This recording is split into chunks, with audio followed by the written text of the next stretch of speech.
Daniel chapter 10, verse 19, I believe, is where we finished last week. I don't have any questions. If you had the questions from last week, Daniel chapter 10 ended in verse 18 and 19 with questions. But I do want to read verse 19 to 21 just because I like to have every verse read there. So we'll start there. Daniel chapter 10, verse 19. Now, if you need any, are there any, let me just do it this way, rather than recapping the whole book.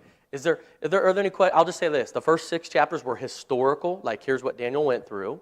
Daniel's in the lines that, he got taken up, all that kind of stuff. Then you get to chapter 7 through 12, which is the end of the book here, and it's all prophetic, okay? And there's all kinds of prophecy, and it's not necessarily in order. That's what you have to keep in mind. Daniel essentially is doing like a stream of consciousness, if you will. If you don't know what that is, that means just what God gave him, he was just writing it out, not putting it in order or anything like that, just kind of giving it out there, okay?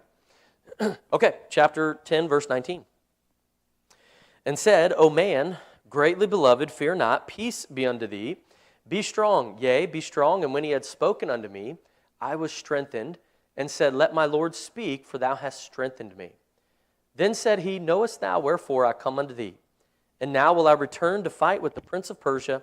And when I am gone forth, lo, the prince of Grecia, which is Greece, shall come. But I will show thee that which is noted in the scripture of truth, and there is none that holdeth with me in these things, but Michael, your prince. And last week we talked about guardian angels, okay? In the book of Matthew, Jesus said, these children have angels, guardian angels. And then we see Michael is listed as the prince of Israel, guardian angel. And he's listed in the Bible as the archangel, okay? No other angel in the Bible is listed as an archangel. Could there have been more than one? Maybe, I don't know. But there's not one listed in Scripture. Okay, so for anybody to say that, they're just, because a lot of people will say Gabriel was an archangel or something, and it's like it doesn't say that. It just says Michael. And then remember we took you to chapter Revelation where it said Michael and his angels fought with that old dragon, Satan and his angels. So it tells us that Michael being the archangel, somewhat kind of, if you want to put it in a military term, like a commander, if you will, over the other angels and stuff like that. Okay, let's go to chapter 11. Now, with chapter 11, it's very, very interesting because it's, a lot of people try and claim that Daniel wrote chapter 11, that Daniel didn't write it, but that it was later people wrote it and then tried to say it was Daniel. Why do they claim that? Because it was so accurate with what history, what we know as history, but when Daniel wrote it, it was 200 years later or so that this stuff happened. Okay, and you're going to see, he gets into specific details. That's how we know God's word is true, because of how accurate the prophecies and predictions are. But of course, the world doesn't want to accept God's word as God's word, right? So they try and say, well, no, Daniel couldn't have wrote that. There's no way. Okay, and we'll get into how it's so accurate with these things. Okay, chapter 11, verse number 1.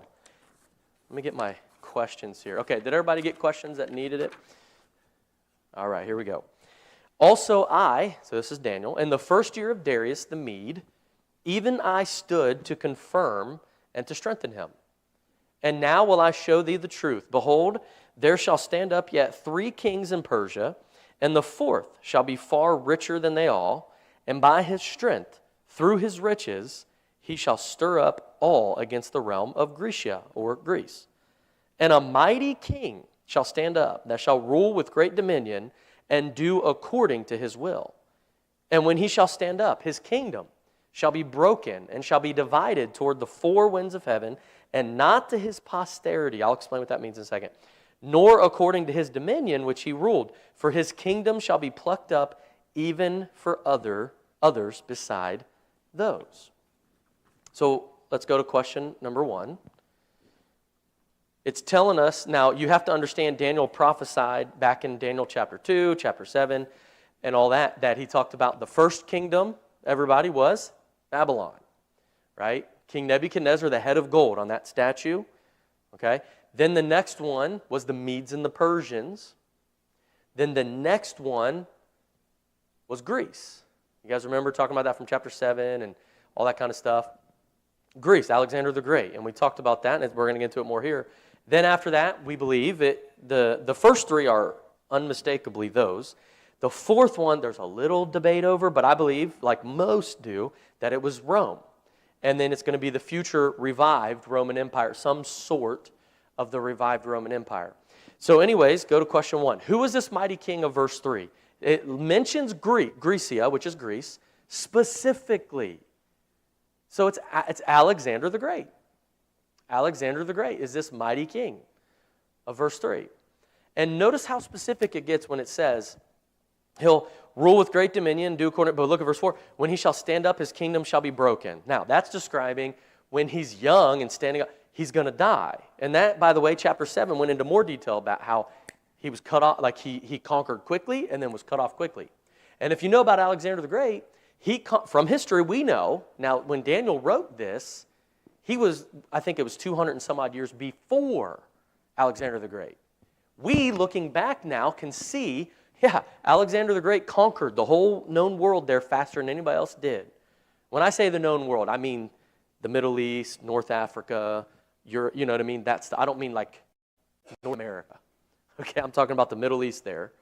And Alexander the Great conquered that whole section there faster than anybody in history, but he also died in his 30s. That's what they're talking about.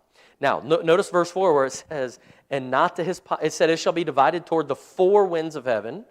Does anybody know from history how many kingdoms Alexander the Great conquered when he died? What happened to his kingdom? It got divided into 4.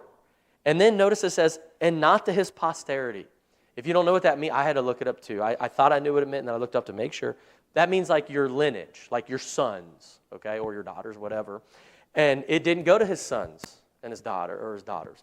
It went to his 4 generals. And we know that from history. Daniel, of course, was writing way before. So it tells us his kingdom will be broken into 4, and it won't go to his posterity or his lineage, like his kids. But who did it go to? It went to his generals, his 4 generals. Okay? That was also discussed in Daniel chapter 8. Okay, let's see. Let's go to verse 5. So this is after Alexander the Great. Let's see what happens. Okay? And the king of the south shall be strong, and one of his princes. This is where it gets so specific. And he shall be strong above him and have dominion. His dominion shall be a great dominion. Well, let's stop and ask this. Who is the king of the south? Well, that's going to be Ptolemy. Okay, I'm going to spell it for you because it's got a silent P there. Why the English language does that or whatever, I don't know. You ever heard the comedian who says, who came up with how to spell these words? Like the word colonel, you know what I mean? Or baloney, you know what I mean? Like just these weird words that are spelled so strange. But Ptolemy, I'm sorry, has a P and then T-O-L-E-M-Y. Now I'm telling you that because if you're a student of history, you know, and if you don't know history, I'm going to tell you here, the Ptolemies were a kingdom of Egypt, okay? Kingdoms of Egypt. And it says the king of the south. Well, the cardinal directions are always in relation to Israel. Well, what's south of Israel? Egypt. And it says, and the king of the south. Okay, well, if the Bible's correct, and this is after Alexander the Great, and it says the king of the south, well, that's going to be Ptolemy. Well, let's see if the Bible's describing Ptolemy and what's going on and see how accurate it is. Okay? So that's the answer to number 2. Who's the king of the south? It's Ptolemy. He was the king of Egypt. Okay? Which it just says here, the king of the south. Verse 6, and in the end of years, they shall join themselves together, for the king's daughter of the south shall come to the king of the north to make an agreement. But she shall not retain the power of the arm, neither shall he stand, nor his arm, but she shall be given up. And they that brought her, and he that begat her, and he that strengthened her in these times. Now, let's break that down a second. Look at question 3. It says, what do we know from history about what verse 6 is describing? Okay, so here's what you need to know. There's 4 kingdoms from Alexander the Great, we just discussed. 2 kingdoms remain somewhat silent, okay? But 2 of the 4 are like, we want to conquer more, whatever. We want to get more powerful. Because all throughout history, that's what men have done. It's corrupted with power, okay? Too much power corrupts, okay?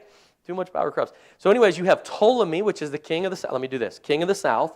Then in the north, you have the Seleucids. And I don't expect you to know. I had to, look up in history and all that stuff. But you have the Seleucids, which ruled Babylon and Syria. And in relation to Israel, I'll give you a hint. Where does verse 6 say they were? North. And that is correct. Well, look at verse 6. It says, they shall join themselves together. Does anybody know what they did? The king of the south, Ptolemy, I'm reading now from a history book here. Okay? So this is from history. And Daniel is writing this 200 years before it happens. The king of Egypt, Ptolemy, okay, would form an alliance with the king of the north, which was a guy named Antiochus Theos. Now, sometimes these names mess you up because it's kind of like, in England where they have King Henry. You're like, oh, that was King Henry.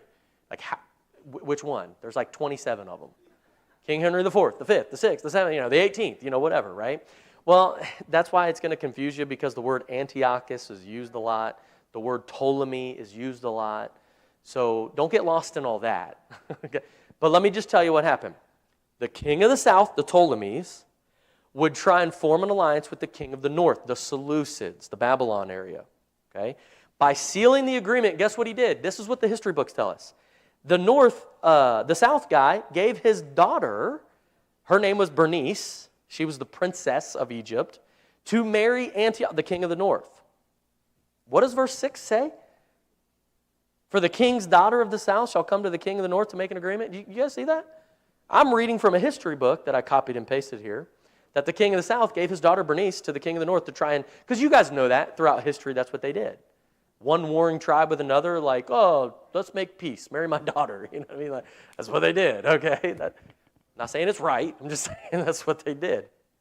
Okay. So anyways, Bernice, and then notice verse 6 too. It says, but she shall not retain the power of the arm. Well, here's what I read from history. Bernice did not retain power because Antiochus's, which is the king of the north, former wife got jealous and came and murdered Antiochus and Bernice. That's from history. That's history. But what did verse 6 say? The king of the south tries to make an agreement by marrying his daughter, but then it said, but she shall not retain the power of the arm. Neither shall he stand nor his arm.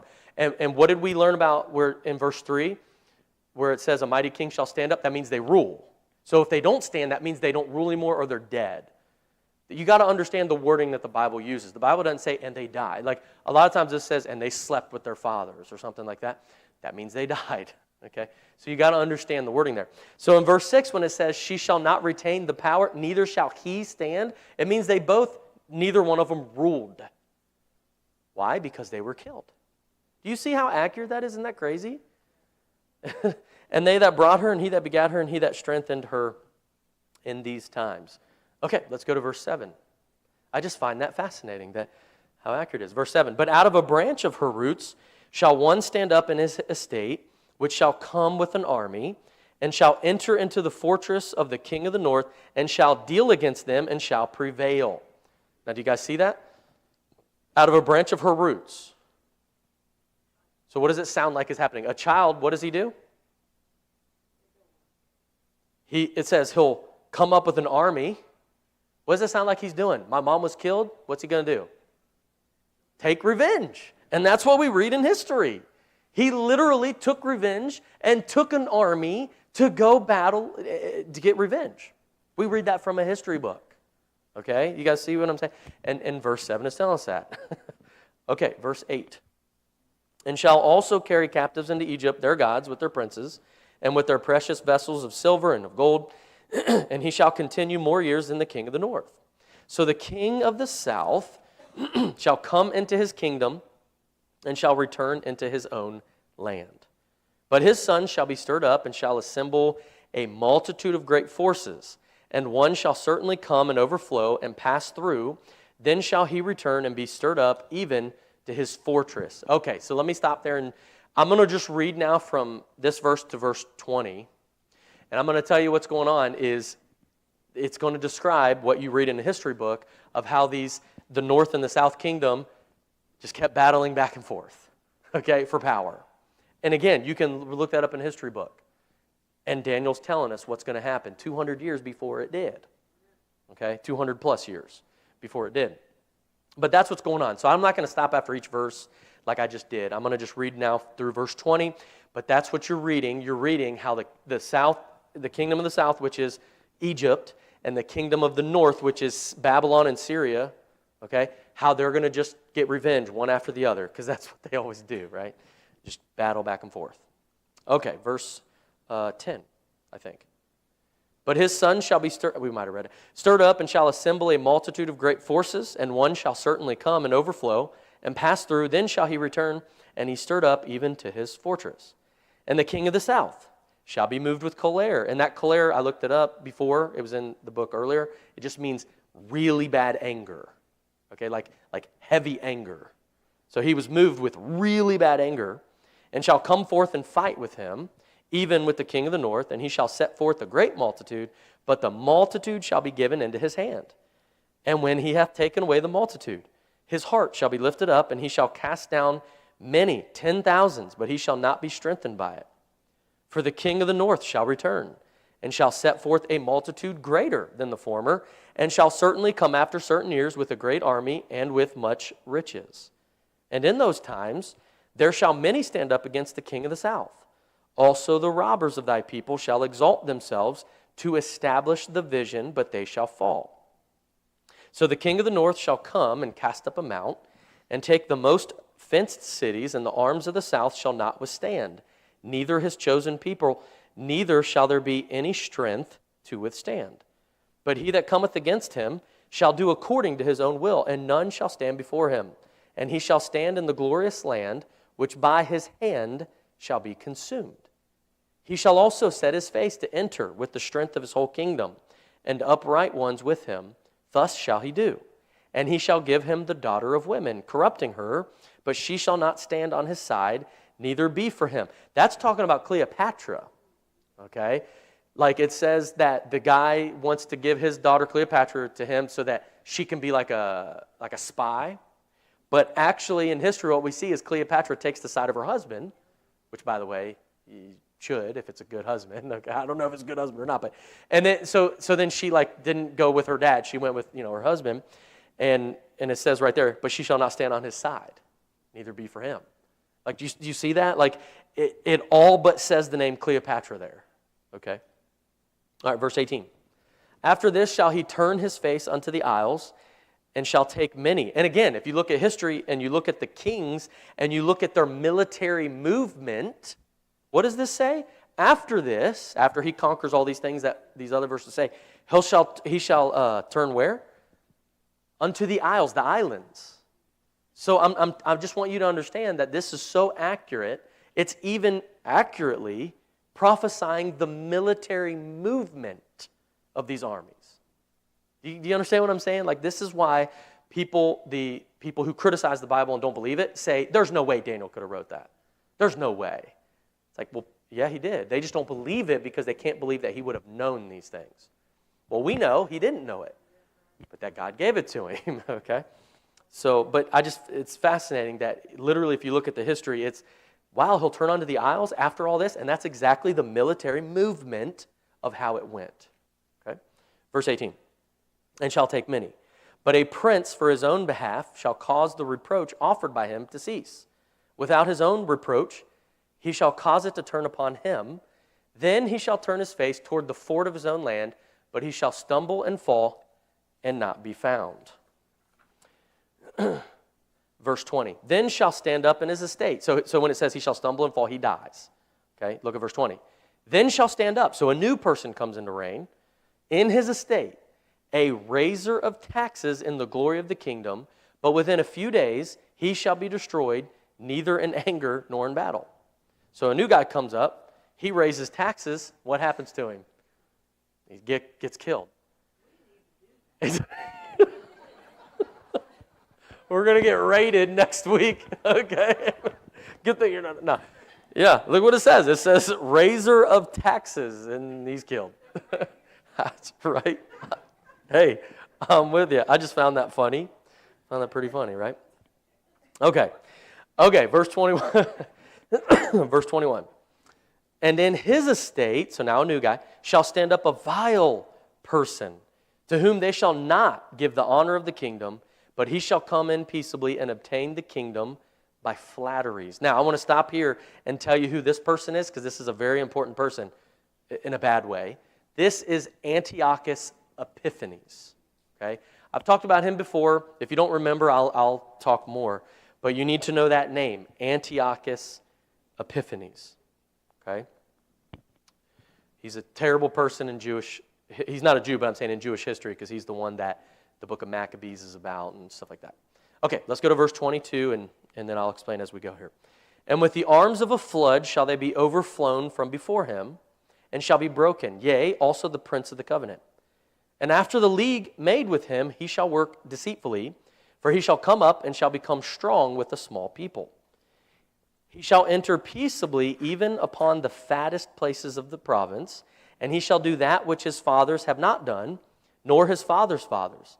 He shall scatter them among the prey and spoil and riches. Yea, and he shall forecast his devices against the strongholds, even for a time. And he shall stir up his power and his courage against the king of the south with a great army. And the king of the south shall be stirred up to battle with a very great and mighty army, but he shall not stand. So what's that mean? He dies, okay? For they shall forecast devices against him. So you need to know Antiochus Epiphanes is the king of the north coming to battle against the king of the south. Now the reason why you need to know that is this. When he's in the north, in order to get down to, in Babylon, okay, in order to get down to Egypt, he has to go through where? Israel. Israel, and he's going to do a terrible thing. Okay? Look at verse 26. Yea, they that feed of the portion of his meat shall destroy him, and his army shall overflow, and many shall fall down slain. And both these kings' hearts shall be to do mischief, and they shall speak lies at one table, but it shall not prosper. For yet the end shall be at the time appointed. Now look at verse 28. Then shall he return into his land with great riches, and his heart shall be against the holy covenant, and he shall do exploits and return to his own land. At the time appointed he shall return and come toward the south, but it shall not be as the former or as the latter. For the ships of Chittim, which I had to look that up, many believe that's Rome. That's the start of the Roman fleet, the ships of Chittim, okay, shall come against him, because Rome hadn't risen to power yet, but they're starting and they're coming against him, okay. Therefore he shall be grieved and return and have, now notice this, indignation against the holy covenant. So shall he do, he shall even return and have intelligence with them that forsake the holy covenant. And arms shall stand on his part, and they shall pollute the sanctuary of strength, and shall take away the daily sacrifice, and they shall place the abomination that maketh desolate. And such as do wickedly against the covenant shall he corrupt by flatteries, but the people that do know their God shall be strong and do exploits.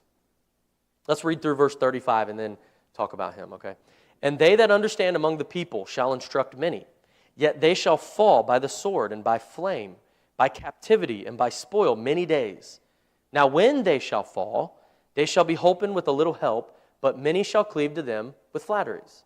And some of them of understanding shall fall to try them and to purge and to make them white even to the time of the end, because it is yet for a time appointed. Okay, let me wrap some of this together here for you. Antiochus Epiphanes comes to power. He's the king of the north. He wants to attack the king of the south. In order to do that, he has to go through Israel. And he goes and he has some success, but then he decides to go again. And I don't know if you picked up on it, but he didn't have as much success. And he was filled with indignation. He was angry. So he decides to take his anger out on the Jews. As he's coming back from the south in defeat to head back to the north, he's passing through Jerusalem, and he goes, look at verse 31, he goes into the temple, and he pollutes the sanctuary, and he takes away the daily sacrifice. Now, by the way, we talked about this in chapter 8. There was a little bit of information there. Now, the Bible does not contain the books of the Maccabees, okay? But they are historical books. Okay, they're historical books. They're not part of, the Bible, but they're historical books. And in the book of Maccabees, you can read all about how Antiochus comes, and he's just, he's just angry because he lost, in Egypt, right? And he, if you know anything about, I didn't know this until you look it up, but he hated the Jews because he hated anything that wasn't Greece or Hellenistic. Okay, if you know from high school class, Hellenistic is like the Greek culture. Okay, so basically he wanted everybody to be Hellenistic or Greek in culture. Well, the Jews were not, right? So his idea was, I'm going to punish anybody. I want to get rid of anything that's not Hellenistic or Greece or Greek, whatever, Hellenistic. And so he goes into the temple, and now it doesn't say it in here, but in the book of Maccabees you can read some information, and I looked up some information online, what I could find online, and what happened is he set up a statue to worship of Zeus, right? You guys know Greek mythology, right? Zeus. So in the temple he goes in and he sets up a temple or a statue of Zeus to worship, and he offered a pig as a sacrifice upon the altar. Okay, which if you were here on Sunday, we talked about that. Well, that was the tabernacle. But in the temple, they had a altar as well to offer the sacrifices, and it had to be a clean animal, if you know anything about Jewish history. And so he took a pig because he knew that's what would defile the temple. And he did it on purpose. And then, it doesn't say it in the Bible, but in the book of Maccabees and such, you can read, he started killing every Jew who wouldn't eat pig and also worship Zeus's statue. And it talks about how people died and stuff. But that's what we see in history. And it's kind of like, it's terrible, right? But that was Antiochus Epiphanes. Now, the reason I'm going into depth with him is this. There's some people who think the Antichrist was Antiochus Epiphanes. Okay? And that we're living in the millennium now, or something like that, right? I don't want to go over everybody's head, but let me say it like this. We are what you call premillennial. Okay, we believe that we are living right now where we're living. At some point, there's going to be the rapture. Everyone who's saved is going to be called, away to meet God and Jesus in the air, and then we go to heaven. And then there's going to be a tribulation on earth. Then the battle of Armageddon. Then the 1,000-year reign of Christ called the millennial reign. There are some people who don't believe in the millennial reign. Even though in Revelation chapter 20 it says like 12 times. I don't know, it's like, do you just ignore that part? Do you white it out? What are you doing? But they don't believe in the millennial reign. And they believe that we're living in they believe essentially that the world will get better and better and better. And then once it gets good enough, Jesus will come back. Have you seen the world around you, people? I mean, good night. No, I mean, especially in America, it's not as bad as the rest of the world. I mean, in America, it's bad enough. Okay, but the rest of the world, there's a lot of, things out there. Yeah. Yeah.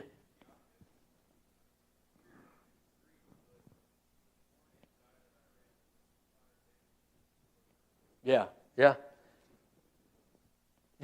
Yeah. Exactly. Yeah. And I don't know if you guys heard that, but he said he was born in Persia, which is modern day Iran, which still to this day hates Israel. Yeah. Absolutely. And so that was Antiochus Epiphanes. And now here's the thing. Here's how we know this was not the Antichrist. First and foremost, look at verse 35. What does it say at the very end of verse 35? Because it is yet for a time appointed. So in other words, all that happened, it described Antiochus Epiphanes. And then end of verse 35 is saying, and it says, even to the time of the end, because it is yet, so there's something to come after this. Plus, this Antiochus Epiphanes was before Jesus. What does Jesus say? He says, there's coming a time, it didn't happen yet, where we're going to have the abomination of desolation that Daniel spoke about. So in other words, Jesus was after Antiochus, and he said it was still to come. Okay? So Antiochus Epiphanes is certainly a picture of the Antichrist, like what the Antichrist is going to do, but he wasn't, just like Hitler, right? Hitler, certainly a picture of the Antichrist, okay, and how he hated the Jews and just everybody for that matter, okay? But he wasn't the Antichrist, okay? That's why I was going into depth there with that, because literally there's people out there, they're called, I don't want to get fancy here, but they're called amillennialists, okay, which means they don't believe in the millennial reign, okay, meaning without the millennium. And they believe literally, their teaching is that we just need to make the world a better place, and then once it's good enough, Jesus will come, and that'll be the end of time. You know what I mean? It's like, okay. You have to just close your eyes and hope for the best, I guess, because it's pretty bad out there. So, okay, any questions or comments on that so far? Okay. All right, let's go on. Did we answer, let's see, question 4. These verses are describing which Seleucid king. Antiochus. Number 4 was Antiochus Epiphanes. He was the king of the north, also known as a Seleucid king. That was the family, the Seleucids. It's kind of like the Hatfields, McCoys. You know what I mean? Like Hatfield and McCoys, Okay, let's go to verse 33. Or question 5. These verses are describing what events in history. What holiday or celebration? That's Hanukkah. That's Hanukkah. After, the book of Maccabees tells us that after they finally were able to get rid of Antiochus Epiphanes, they cleansed the temple and the altar. And that's where they get the celebration of Hanukkah from. So, all right? It's best I know it anyways. That's the best So that's what I was getting at with question number 5. Okay, so question number 6 says, what phrase in this verse lets us know the abomination of desolation is still a yet future event? That's the very end of verse 35 where it says, it is yet for a time appointed. That means it's for the future, okay? Okay, now, it's very important you understand it's for the future because now 36 is going to change who we're talking about. Because now we're talking about the future after Antiochus Epiphanes. Verse 36 says this, and the king shall do according to his will, and he shall exalt himself and magnify himself above every god, and shall speak marvelous things against the God of gods, and shall prosper till the indignation be accomplished. For that, there's 2 that's there. Okay, for that is determined shall be done. I thought I was double reading. So, that is determined shall be done. Now, just a quick note, if you're studying the Bible, look for common words. That word in verse 36 where it says that is determined, where else did we see the word determined? I'll give you a hint. It's in Daniel chapter 9. So go back and look. Tell me what verse you see it in. Daniel chapter 9.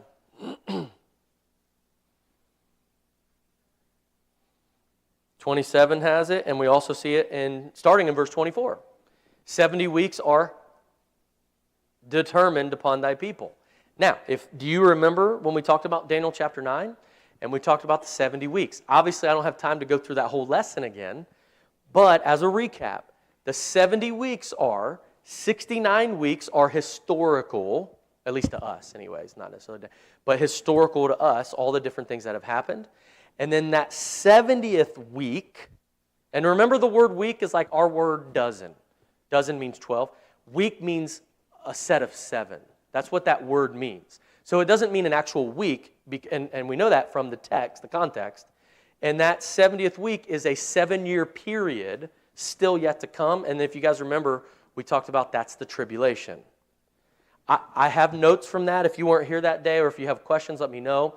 But obviously, I don't want to recap the whole lesson because I spent 25 minutes going over that.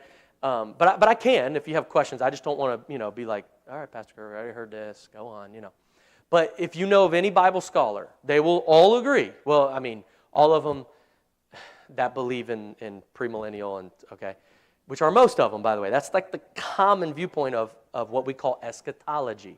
The word eschatology is a big fancy word that means the study of end times. That's all that means. But most people who study eschatology will tell you the 70 weeks of Daniel, that 70th week is the tribulation. Okay, and I gave lots of reasons for that. Okay, so back to chapter 11, where we were. Now I'm pointing out for this reason. That word determined, right? Determined, 70 weeks are determined upon thy people. It was in reference to what? Prophecy and also the tribulation. Well, here in verse 36, who is that king? Well, I'll tell you, that's the Antichrist. Okay? Verse 36 is talking about a future king who is the Antichrist. Now, he may not have the title of king, okay? In the future, we don't know. But he's going to have a title as head of state or something, which is what we would call a king. Okay? That's question 7, by the way. And then I say on there, I ask the question, what other names have we read in Daniel that refer to him? Let's see, where did I put that? Revelation, let me see. What other names have we read in Daniel that refer to him? I'm blanking for... Little horn, thank you. Yes, jeez, yeah. Good. Yes, there you go. Yeah, I'm like, why am I blanking right now? Yeah. Little horn, yes, thank you. We talked about that in Daniel chapter 8. And that talked about Alexander the Great, his 4 generals, and then the little horn. Yes, thank you very much. I didn't have my answer key here because... Yeah. And that's a reference to chapter 8, Daniel chapter 8. The little horn is the Antichrist.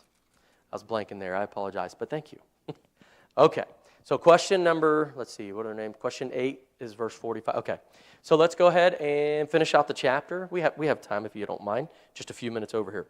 Let's go ahead and read through the end here. Verse 37, neither shall he regard the God of his fathers, nor the desire of women, nor regard any God, for he shall magnify himself above all. But in his estate shall he honor the God of forces, and a God whom his fathers knew not shall he honor with gold and silver, and with the precious stones and pleasant things. Thus shall he do in the most strongholds with a strange God, whom he shall acknowledge and increase with glory, and he shall cause them to rule over many, and shall divide the land for gain. And at the time of the end, that also tells you it's future, okay, that wording right there, at the time of the end, okay, shall the king of the south push at him, and the king of the north shall come against him like a whirlwind with chariots and with horsemen and with many ships, and he shall enter into the countries and shall overflow and pass over. Now, in the book of Revelations, it talks about when the Antichrist, right before the Battle of Armageddon and all that stuff, how the world's going to come against the Antichrist. Okay, that's what that's discussing there. Verse 41, he shall enter also into the glorious land, and many countries shall be overthrown, but these shall escape out of his hand, even Edom and Moab, and the chief of the children of Ammon. He shall stretch forth his hand also upon the countries, and the land of Egypt shall not escape. But he shall have power over the treasures of gold and of silver, and over all the precious things of Egypt, and the Libyans and the Ethiopians shall be at his steps. But tidings out of the east and out of the north shall trouble him, and therefore he shall go forth with great fury to destroy and utterly to make away many. Now, when it says tidings out of the east and out of the north, we don't know because it hasn't happened yet. We can't look at history and say who that was. Who we think it is, when we say tidings out of the east, probably China. China's a big country that's going to certainly affect things in the future, I would imagine. And then out of the north, from Israel, you go north, you're going to hit Russia. Okay? So again, we don't. I'm not saying that, I'm not dogmatic on that, but we think it's China and Russia. All right, verse 45. And he shall plant the tabernacles of his palace between the seas in the glorious holy mountain, yet he shall come to his end, and none shall help him. So, question 8 says, what 2 seas are referenced here? Well, when it says the 2 seas, it's talking about the Dead Sea and the Mediterranean Sea. And I'll close with this. Why is that important? Because that tells us that tabernacle is going to be in Jerusalem. Okay? Which ties it into the book of Revelation and all those things. I don't know why I printed chapter 12 questions on the back. That's just for fun. We'll do that next week. I just always, in case we got through quicker. But anyways, I know that was a lot to take in, a lot of history, but let's close with this. We see Daniel wrote this 200 years before it happened. God is amazing, isn't he? Pretty awesome. Pretty awesome. All right. Could I have Deacon Garner, could you dismiss us in prayer? Thank you.